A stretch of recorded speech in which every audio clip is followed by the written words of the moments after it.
Now, UK wages grew during the final 3 months of last year, according to official figures released this morning. But here's the thing. That entire rise was offset by higher inflation. That is, price increases for fuel, food and everything else we buy.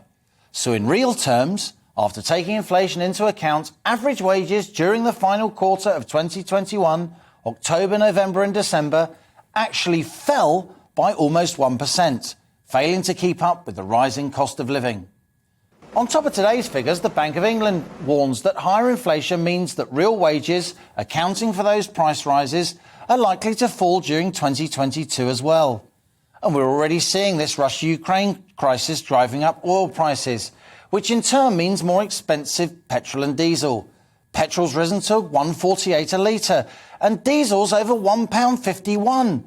The RAC says it now costs more than £80 to fill an average family car. Now, there is widespread concern about the further rise in utility bills coming in April, when the price cap set by energy regulator Ofcom goes up by 54%. Many of you have contacted me here on The Money and expressed outrage that average annual fuel bills rise to almost £2,000 a year.